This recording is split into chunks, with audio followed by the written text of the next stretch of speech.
Hello everyone. आज हम class 7 English elementary book and alien hand का चैप्टर 8 द बियर स्टोरी पढ़ेंगे। इस स्टोरी के राइटर हैं Axel Munthe. Here are given some main points of the story. तो पहले हम इसे पढ़ते हैं। स्टोरी का हम हिंदी एक्सप्लेनेशन विद मीनिंग सीखेंगे। Okay, let's study. The lady in the manor house had a bear as pet. एक महिला जो कि मैनर हाउस में रहती थी। मैनर हाउस का मतलब अ वेरी स्पेसियस हाउस। तो वो एक मैनर हाउस में रहती थी और उसके पास एक बियर था as a pet. It was a most friendly bear who loved vegetables, apples and honey. यह जो बियर था बहुत ही फ्रेंडली था और उसे वेजिटेबल्स, एप्पल्स एंड हनी बहुत पसंद थे। He roamed freely during the day but was put on the chain at night. वह दिन में फ्रीली घुमा करता था इधर उधर, लेकिन रात में उसे चेन में बांध दिया जाता था। तो ये पॉइंट से हमें समझ में आ रहा है कि स्टोरी किसके ऊपर है, बियर के ऊपर, और बियर का नेचर, बिहेवियर भी समझ में आ जा रहा है। तो चलिए डिटेल में पढ़ लेते हैं। There was once a lady who lived in an old manor house on the border of a big forest. एक बार एक महिला एक पुराने मैनर हाउस में, जो कि एक बड़े से जंगल के बॉर्डर पे था, उसमें वह रहती थी। This lady had a pet bear. She was very fond of. इस महिला के पास एक बियर था, पेट बियर था, जिसे वह बहुत पसंद करती थी। It had been found in the forest, half dead of hunger, so small and helpless that it had to be brought up on the bottle by the lady and the old cook. यह जंगल में मिला था, half dead of hunger, भूख से यह मरा हो चुका था और इतना छोटा और इतना हेल्पलेस था कि इसे लेडी और उसकी बूढ़ी कुक के द्वारा एक बोतल के ऊपर लाया गया था। This was several years ago and now it had grown up to a big bear. तो ऐसा कुछ सालों पहले की बात थी, लेकिन अब जो है वो बहुत बड़ा बियर बन चुका था। So big and strong that he could have slain a cow and carry it away between his two paws if he had wanted to. वह इतना बड़ा और इतना स्ट्रांग हो चुका था कि अगर वह चाहता तो एक गाय को मारकर, स्लेन का मतलब मारना, एक काव को मार सकता था एंड अपने दोनों पंजों से उसे कैरी कर सकता था।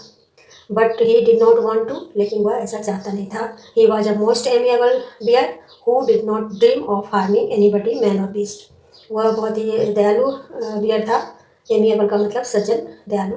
तो वह ऐसा बियर था जिसका कोई सपना नहीं था कि किसी इंसान या किसी जानवर को नुकसान पहुंचाने का उसका कोई सपना नहीं था। He used to sit outside his kennel and look with his small intelligent eyes most amicably at the cattle grazing in the field nearby. वह कैनल के बाहर बैठकर पास के खेत में कैटल को घास चरते हुए बहुत ही एमिकेबली देखा करता था। जनरली जो भालू होते हैं वो अटैक करने की कोशिश करते हैं, लेकिन यह बहुत ही पोलाइटली उन्हें देखता था।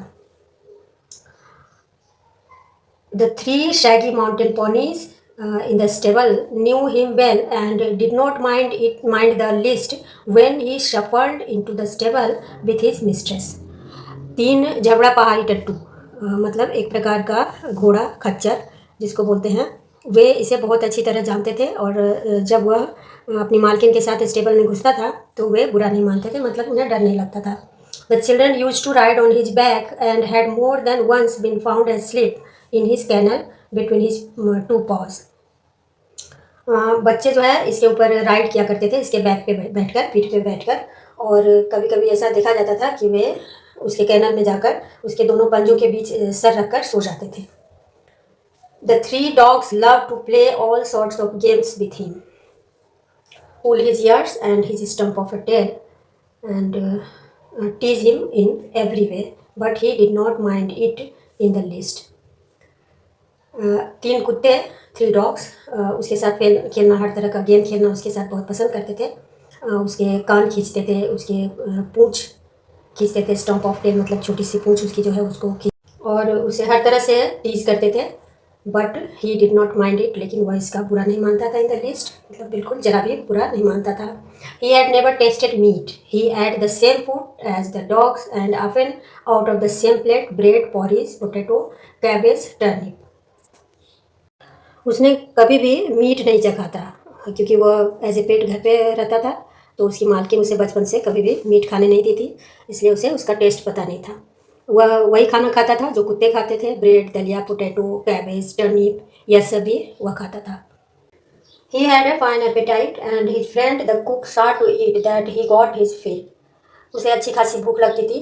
पेटाइट का मतलब भूख, तो उसे अच्छी भूख लगती थी और उसकी जो फ्रेंड कुक थी वो उसका पूरा ध्यान रखती थी कि उसका पेट अच्छी तरह से भर जाए। Bears are vegetarians if they have a chance and fruit is what they like best. अगर बियर्स को, भालुओं को अगर मौका दिया जाए तो वे वेजिटेरियंस ही बनना पसंद करें एंड फ्रूट जो है उनका बेस्ट भोजन होता है। In the autumn he used to sit and look with wistful eyes at the ripening apples in the orchard and in his young days he had been sometimes unable to resist the temptation to climb the tree and help himself to a handful of them. In the autumn, autumn season में वह उदास बैठकर फलों के बगीचे में Apple पकते हुए देखा करता था और अपने बचपन में वह लालच को रोक नहीं पाता था एंड वह एप्पल के पेड़ पे चढ़ जाता था और हाथ बढ़कर एप्पल ले लेता था। मतलब जब वह छोटा था तो एप्पल देखकर उसे लालच आती थी और वह उस पर चढ़ जाता था और एप्पल तोड़ लेता था। Bears look clumsy and slow in their movements, but try a bear with a apple tree and you will soon find out that he can easily beat any school boy at that game. भालू जो हैं वह बहुत ही आलसी, मतलब भद्दा होते हैं चलने में, लेकिन अगर आप एक स्कूल के बच्चे का सेब के पेड़ के साथ उसका कंपटीशन हो तो इस गेम में वही जीतेगा। एप्पल का बहुत शौकीन था वह। Now he had learned that it was against the law, but he kept his small eyes wide open for any apples that fell to the ground. अब वह समझ चुका था कि यह सही नहीं है। अब वह बड़ा हो गया था, समझदार, लेकिन वह अभी भी अपनी छोटी सी आँख फाड़ कर देखता रहता था कि कोई एप्पल ग्राउंड पे गिरे। मतलब अब वह एप्पल्स गिरने का इंतज़ार करता रहता था। There had also been some difficulties about the beehives. He had been punished for this by being on the chain for 2 days with a bleeding nose and he had never done it again. Bee hives के साथ भी कुछ ऐसी difficulties हुई थी, यानी कि उसमें उसने अपना हाथ मारा था एंड उसे 2 दिनों तक पनिशमेंट के तौर पे चेन में बांध कर रखा गया था। उसके नाक से खून निकल रहे थे मधुमक्खियों के काटने की वजह से, ऑब्वियसली, है ना। और फिर दोबारा उसने ऐसा नहीं किया। मतलब कि हानि भी उसकी वीकनेस होती है। Otherwise, he was never put on the chain except for night, and quite rightly so, for a bear, like a dog, is apt to get somewhat ill-tempered if kept on the chain, and no wonder.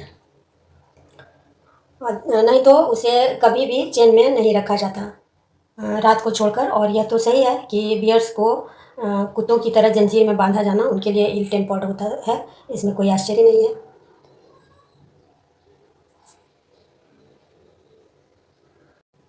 He was also put on the chain on Sundays when his mistress went to spend the afternoon with her married sister, who lived in a solitary house on the other side of the mountain lake, a good hour's walk through the dense forest.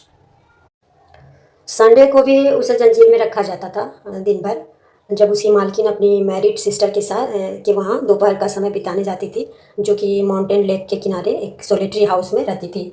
Solitary house का मतलब आसपास कोई घर नहीं होना, सिर्फ एक ही घर होना, तो सोलिटरी हाउस में वह रहती थी। और वहाँ जाने के लिए घने जंगल से पार करके घंटों लग जाते थे वॉकिंग डिस्टेंस। उसके लिए यह अच्छा नहीं था ढेर सारी टेम्पटेशन को पार करना। मतलब कि जंगल से गुजरते हुए उसे बहुत कुछ पसंद की चीज़ें दिखती, हनी, एप्पल और वगैरह, और उसे देखते हुए उसके साथ जंगल पार करना मुश्किल था। He was also a bad sailor and had once taken such a fright at a sudden gust of wind that he had upset the boat and he and his mistress had to swim to the shore.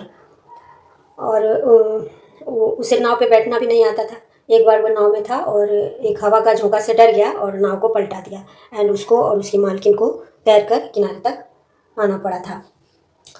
Now he knew quite well what it meant when his mistress put him on the chain on Sundays with a friendly tap on his head and the promise of an apple on her return if he had been good during her absence.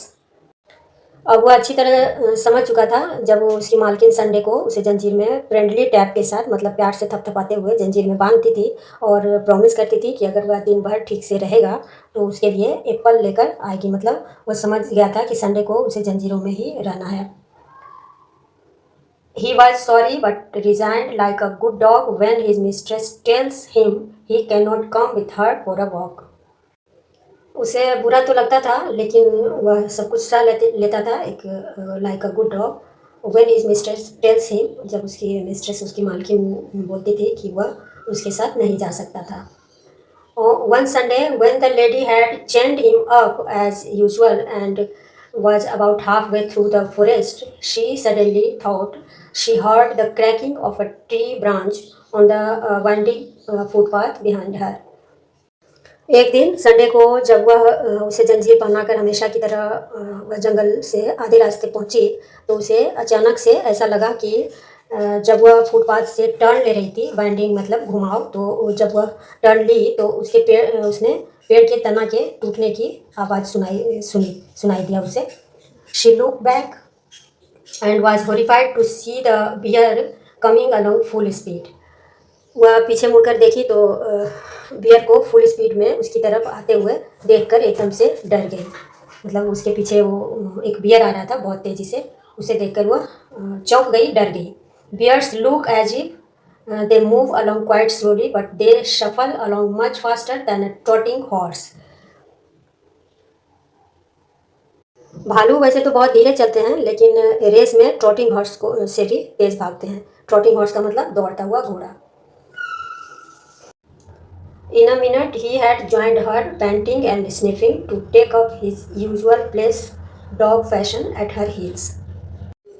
एक minute में ही वह उसके पास पहुंच जाता है, painting and sniffing मतलब हाँफते हुए, to take his usual place as a dog fashion. Dog fashion जिस तरह के डॉग होते हैं ना, वो चलकर दोनों पैरों पे ऐसे खड़े हो जाना, तो उस तरह से वो वहाँ पे पहुंच जाता है, एट हर हील्स, उसके हील्स तक। The lady was very angry. She was already late for lunch. There was no time to take him back home. She did not want him to come with her. And besides, it was very naughty of him to have disobeyed her. जो lady जो थी वो बहुत गुस्से में थी, और उसे वो पहले से भी लेट हो चुकी थी लंच के लिए, और उसके पास there was no time to take him back home, और उसे वापस घर ले जाने का टाइम उसके पास नहीं था, और वह चाहती भी नहीं थी कि वो अपने साथ लेकर जाए। एंड बिसाइड्स, और इसके अलावे, इट वाज वेरी नॉटी, और उसने उसकी जो डिसोबे की थी, मतलब उसे उल्लंघन करना, मतलब डिसोबे करना, तो उसकी जो डिसोबे की थी, ये सबसे बड़ी बात थी। She told him in her severest voice to go back once, menacing him with her parasol. वह उसे जोर से चिल्लाते हुए, सेवरेस्ट वॉइस मतलब जोर से चिल्लाते हुए उसे डांटती है, और उसे वापस जाने को बोलती है, और मिनांसी करते हुए पैरासोल से, पैरासोल का मतलब एक फैशनेबल छतरी, छाता, तो उससे वो ऐसे दिखाते हैं ना डराने के लिए, तो वो ऐसे धमकाते हुए, डराते हुए वो उसे घर वापस जाने को कहती है। He stopped a moment and looked at her with his cunning eyes but did not want to go back and kept on sniffing at her. वह थोड़ी देर के लिए रुक जाता था और उसे देखता था विथ हिज कनिंग आइज, मतलब कि उसे डराते हुए इस तरह से अपने देखता था उसे, और did not want to go back, और वापस जाना नहीं चाहता था, और फिर वो स्निफिंग करता था उसके ऊपर। When the lady saw that he had even lost his new collar, he got still more angry and hit him on the nose with her parasol so hard that it broke into two. जब उस महिला ने जब देखा कि उसके गले में वो नया कॉलर भी नहीं है, जो कि उसके गले में हमेशा बंधा रहता था, उसने वह भी भुला दिया है, तो वो और ज़्यादा गुस्से में आ गई, और उसने अपने पैरासोल से, अपने छाते से उसके नाक पे जोर से मारा, इतने जोर से मारा कि वो जो पैरासोल है वो टूट गया। He stopped again, shook his head and opened his big mouth several times as if he wanted to say something. वह फिर से रुक गया, और अपने सर को हिलाते हुए अपना मुंह खोलता है, बड़ा सा मुंह खोला, और several times, बहुत बार उसने अपना मुंह को खोला, और as if he wanted to say something, मानो वह कुछ कहना चाहता हो। Then he turned round and began to shuffle back the way he had come, stopping now and then to look at the lady, till at last she lost sight of him. फिर वह मुड़ जाता है, he turned round, वह मुड़ जाता है, and began to shuffle, और वह अंदर चला जाता है, वापस चला जाता है, the way he had come, जिस रास्ते से वो आया था, and stopping now and then, और रुक रुक कर वह देखता भी था उस लेडी को, जब तक कि वह she lost sight of him, जब तक कि वह दिखाई ना देने लगी, तो वह रुक रुक कर उसे देखता भी था। When the lady came home in the evening, the bear was sitting in his usual place outside his kennel, looking very sorry for himself.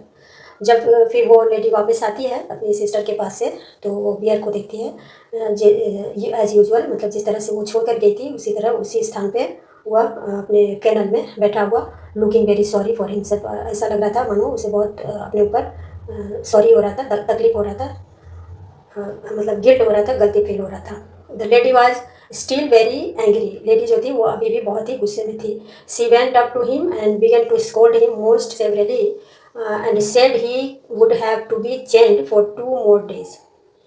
वह अभी भी गुस्से में थी और वह उसके पास जाकर उसे डांटना शुरू करती है, और मोस्ट सेवरली बहुत ही कठोरता से, सेवरली का मतलब कठोरता से, and said he would have to be chained, और बोलती है कि अब उसे 2 दिन और इसी तरह जंजीरों में रहना पड़ेगा। The old cook, who loved the beer as if he had been her son, rushed out from the kitchen very angry। बूढ़ी जो कुक थी वो बियर को अपने बेटे के जैसा प्यार करती थी, वो किचन से गुस्से में तेजी से बाहर आती है। What are you scolding him for, Mrs? said the cook. He has been as good as gold the whole day. Bless him. He has been sitting here quite still on his haunches as meek as an angel, looking the whole time towards the gate for you to come back। Cook बोलती है, उसे क्यों डांट रही हो Mrs, वह सोने जितना खरा है, उसे ब्लेस करो, तारीफ करो। वह चुपचाप एक एंजल की तरह कुबड़ में, हॉन्चेस मतलब कुबड़ होता है, तो वह चुपचाप बैठकर पूरा दिन तुम्हारे आने का इंतजार करता रहा। मतलब कि वो जो कुक बताती है कि ये कहीं नहीं गया है, वह यहीं पे बैठकर दिन भर तुम्हारा इंतजार कर रहा था और तुम इसे डांट रही हो। तो इसका मतलब जंगल में जो बियर था वो ये नहीं था, बल्कि वह जंगली बियर था, और उस लेडी ने उसे अनजाने में पेट बियर समझकर मार दिया, और वह जो है एकदम से डर कर वहाँ से चला गया। अगर उस महिला को मालूम होता कि ये जो है जंगली बियर है तो वह डर जाती और बियर उसे नुकसान पहुँचा सकता था, है ना। तो ये थी स्टोरी, वेरी इंटरेस्टिंग। आपको कैसा लगा स्टोरी और वीडियो कैसा लगा कमेंट करके ज़रूर बताएं। Okay, thank you.